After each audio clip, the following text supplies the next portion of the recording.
Second episode opens in Arkham Asylum, with Sofia shuffling into a visitation room, the same one where Batman shouted at the Riddler to see Alberto. At first, it seems like a flashback, but it becomes clear it's a frightening daydream. Alberto's pinky is missing, and just as he swears to get her out, a hand emerges from the darkness holding a gun and shoots him. As his blood splatters over the glass, red lights start flashing above her. She falls out of her daydream in Julian Rush's office. It's unclear why he was triggering her with red lights, and he manages to calm her down. She doesn't like that, though. Maybe it's because she's too comfortable, or perhaps she feels violated, presuming he was a guard at Arkham who's become her therapist on the outside. "You're not in Arkham anymore. You're safe," he tells her. And before she leaves, she says, "I'm not safe. I'm home." We cut to Oz waiting outside Blackgate Prison, sipping on Pepto-Bismol. When he goes inside, Salvatore calls him a cocky motherfucker for trying to force his hand with Alberto's corpse. If you don't quite remember, Victor dumped it at the Falcone house with the message, "Payback," engraved under the trunk, so it looked like an act of revenge from the Maronis.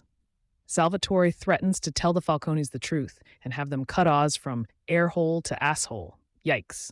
But as Oz observes, that's clearly not what he wants. He's already wearing his ring again. Gloating, as Oz puts it. "You might as well lean in. The Falcones are still licking their wounds. They're distracted, and I got the inside track with the new Dawn," he says, explaining that Luca is the new boss. Oz believes they could take them all down, and while Salvatore is clearly skeptical, his wife Nadia slyly describes him as a dog, but a dog can be made submissive. Salvatore agrees to claim Alberto's death if Oz delivers on what he promised, the Falcone's entire drops operation, which is about to be transported to Robbinsville. He gives Oz one of his capos, and they get to work. Oz's original plan seemed foolproof. Maroni's crew would attack the trucks carrying the drops, but Oz would be safe in a follow car. However, Johnny Vitti, who calls Oz the Penguin, so he clearly hates him, forces him to ride in the lorry, unwittingly putting his life at risk and jeopardizing the heist. As they approach the underpass, Oz moves to the back of the truck away from the window. It gets messy very quickly. Oz kills two men riding with him, the driver kills Salvatore's capo, and the capo kills the driver. Oz kills one of the Maroni crew's men as he's about to shoot Sofia's main guard, the same one that tortured him in episode 1, and they flee the scene.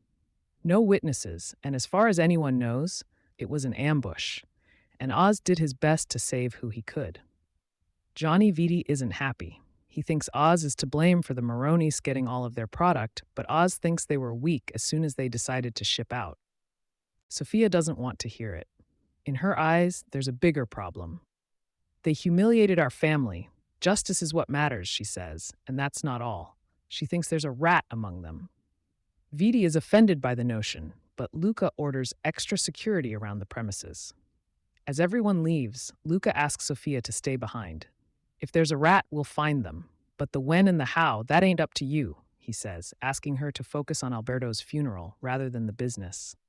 Oz plots his next move, getting in Sofia's good books. He tells her she should be the boss and that someone else in the family likely had a hand in Alberto's death. So, why shouldn't she try and take over the business with this revolutionary new drug? She doesn't buy it. "How are you any different from those pricks in there? It's very, very convenient that all of a sudden you're on my side. Will you look at that? My little helper? Fucking desperate," she says. "I owe you." He tells her, we don't know why, and she walks away. Later, Oz complains to Victor about the family trying to push him out. Victor is stopped in his tracks by missing people posters stuck to a lamppost, but he quickly keeps walking.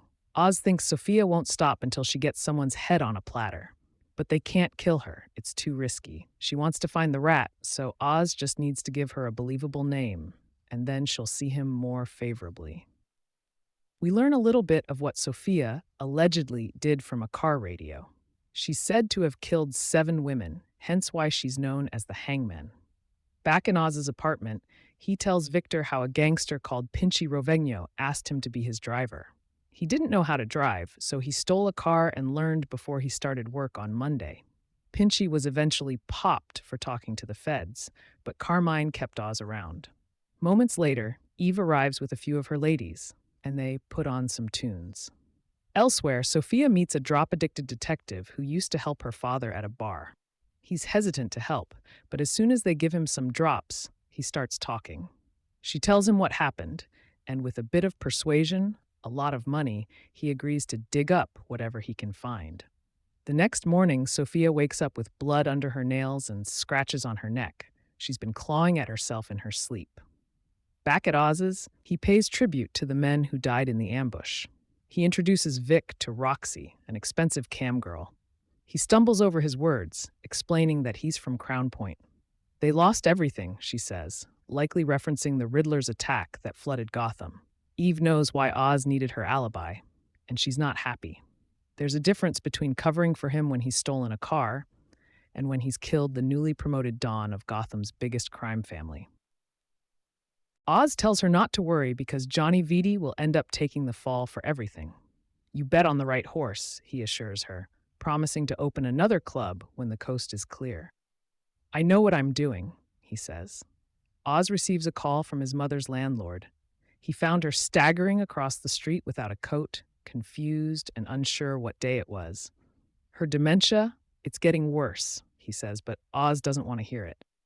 He gives him a wad of cash and asks him to keep looking after her. As he walks out, he tells Vic, be careful.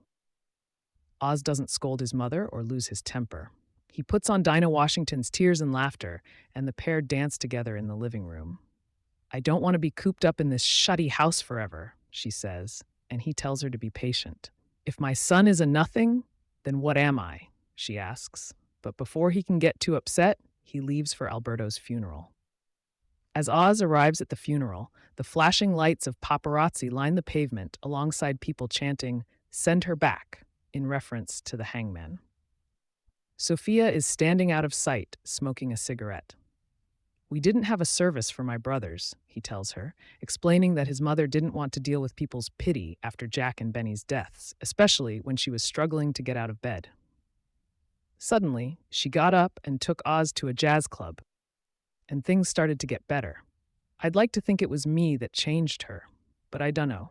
She died a few years back. I never asked, he tells her, lying, obviously, and says Sofia shouldn't let her grief consume her. It's a hell of a lot more fun to dance, he adds. Sofia's detective turns up at the Falcone house with Ervad, Salvatore's presumed dead capo, but he's still alive, and he'll know that Oz is the rat if he ever wakes up. Nadia isn't impressed, but Oz tells her it wasn't Luca, but Sofia acting on her own.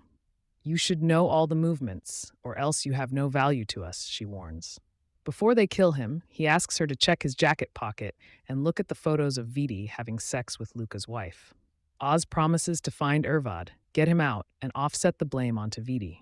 Back at the funeral, Sofia walks into the house, greeted with nothing but hushed, judgmental whispers. She starts eating like an animal from the buffet before dabbing her mouth with a napkin. She meets her cousin Carla, who introduces her to her daughter Gia. But her unexpected kindness turns frosty when Sofia bends down to say hello. Everyone is scared of her, and she's tired of it. Oz asks Vic to plant the Falcone jewels in Vitti's car while he tries to find Ervad. He slyly reveals to Vitti that Sofia is keeping him in the basement without his knowledge. Meanwhile, Vic tries and fails miserably, forced to run into the woods and hide. With Vic unable to drop the jewels, Oz has to give Sofia something more concrete, or else she'll always think he played a part in Alberto's death. So, Oz kills Ervad, brutally, I'd add. We all gotta make sacrifices, pal, he tells his corpse as he walks out. Sofia and Luca find his body, so they lock the doors and start searching people for weapons. Oz still has the knife in his pocket, so he comes up with a brilliant plan. He antagonizes Vitti as soon as he walks in, and in the ensuing scuffle, he slips the knife into Sofia's guard's pocket. Luca doesn't hesitate. He shoots him dead on the spot. Sofia is angry she wasn't the one to kill him, but Luca says it was his call. He tells her she should leave Gotham and go to Italy for a while, for her safety.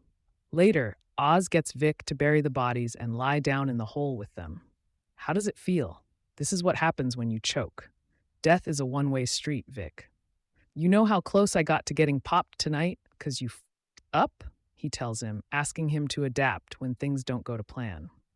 There ain't no playbook for this shot, kid, he adds, before he gets a call from Sofia. He meets her at the Falcone graves. She tells him about her and Alberto's plan to run the family together, and she wants to force everyone to her knees. What do you say, Oz? You in? She asks, and he replies, let's dance.